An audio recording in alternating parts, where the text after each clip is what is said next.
With high-powered laser and light beams aimed from high on a hill overlooking Interstate 70, Stand by the plate to temporary. St. Anne cops are timing the traffic below. 73 lane 2, 73 lane 2. It's going to be a white passenger car. They identify speeders to officers on the highway. Approaching and passing you right now. And the police on I-70 pursue the offenders. More than 9 times out of 10, they write a ticket. I'm going to issue a citation for the speeding, okay? Last year, St. Anne police say they issued 7,898 tickets on this small stretch of highway near Lambert Airport. That's an average of nearly 1 ticket every hour, every day of the year. That means to me that there are more speeders. Aaron Jimenez is the St. Anne police chief. Are you guys running a speed trap? I believe we're not running a speed trap. In 2009, after a series of deadly crashes, this part of the interstate was classified as a travel safe zone by MoDOT. State and county police and officers from 8 municipalities, including St. Anne, beefed up their presence. Police say the number of traffic crashes dropped by 83%. What does that tell you, Chief? That the traffic enforcement definitely helped, 100%. Because it slowed people down. If you have any questions, feel free to call this number. St. Anne police also took much of their ticket writing from city streets to the highway. 758, I got it. In 2009, St. Anne stopped 10 times more vehicles on city streets than on I-70. Now the number of vehicles stopped on I-70 is more than triple the stops on city streets. That pushes much of the financial burden of St. Anne traffic tickets on drive-by visitors, not residents. Though Jimenez, one of the few elected police chiefs around, insists he's not playing politics. We want people to slow down. We want people to obey the law. The dramatic reversal in strategy started by the previous chief has also helped triple fines and fees collected in the St. Anne Municipal Court from $974,000 in 2009 to $2.6 million last year.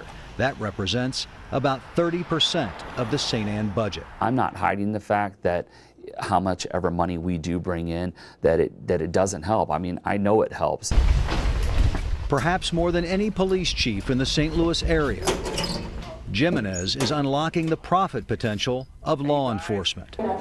Jimenez also runs the St. Anne Jail. I'm in jail because of some traffic tickets I had from way back, you know. Charles Lewis told me he was picked up on warrants for failure to appear in court to pay traffic tickets in Cool Valley and Ferguson. So how come you didn't pay them? Because I didn't have no income then. The cost of housing inmates adds up. The city says other municipalities pay St. Anne about $300,000 a year for jail and dispatch services. Critics say St. Anne is using traffic tickets to make up for the loss of a mall that generated millions of dollars in tax revenue. Much of the mall closed in 2006. The final store shut down in 2010. In response to the closure, the city made cuts and increased fines and fees. The traffic enforcement on the interstate helped offset some of the losses, but city officials insist the highway speed reduction effort is about safety, not cash for the city. Still, Mayor Michael Corcoran admits the impact of running what is widely considered the biggest speed trap in the metro area has also taken a toll on the image of St. Anne. But the perception is out there, and it's going to be hard to overcome that perception until they're completely gone.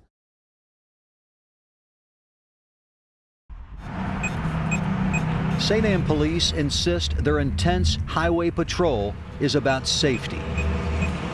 But critics say they're acting like pickpockets, 758, I got it. raising millions of dollars off the motorists driving briefly through their small town. You can't have government by speed trap, and that's what we have in this county. But Missouri State Senator Eric Schmidt says St. Anne I'm going to issue a citation for the speeding, okay? isn't alone. 73 lane 2, 73 lane 2. 14 municipalities in St. Louis County, roughly 1 out of every 6, collect more money from traffic tickets and fines than anything else. Just 6 years ago, St. Anne wrote about 2,000 tickets. Now they write 9,000 tickets. During that time, the dramatic increase in traffic tickets helped St. Anne triple its revenue through municipal court fines and fees, from $974,000 in 2009 to $2.6 million last year, which now represents about 30% of the St. Anne budget. Oh, there's your license number. Okay. Right now, Missouri municipalities can use fines and fees to fund up to 30% of their budget, but Schmidt has introduced a bill that cut that to 10% for most municipalities. The bill could have a dramatic impact on places like St. Anne, Edmondson, and Pine Lawn, which are among the 21 St. Louis County municipalities that collect more than 20% of their revenue from traffic tickets and fines. All but one of them is in North County. People ought to be offended that police departments are being used this way by these mayors and these city managers who just view the citizens of that community and of surrounding communities as nothing more than ATMs for their governments. If the bill becomes law, municipalities would have to give the state back all the money above the limit or risk losing additional tax dollars.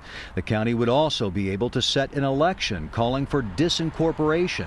In other words, providing residents with the opportunity to give their local government the death penalty. Well, I think the hidden agenda is to eliminate a third, if not more, of the municipalities in St. Louis County.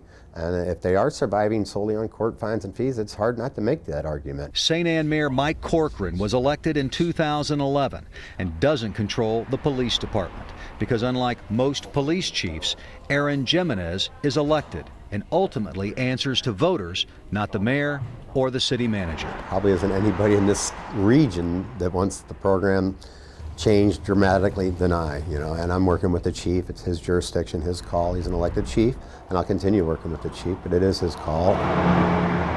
Corcoran says he would eventually like Chief Jimenez to eliminate the highway detail. I think he's taken the appropriate steps to disband it appropriately in a timely manner. Jimenez told me he's already reduced highway traffic enforcement from 6 to 3 days a week. But despite using fewer cops there, Jimenez admits St. Anne still wrote almost 60% more tickets last year on Interstate 70. I want the public to know that I'm going to continue to be proactive.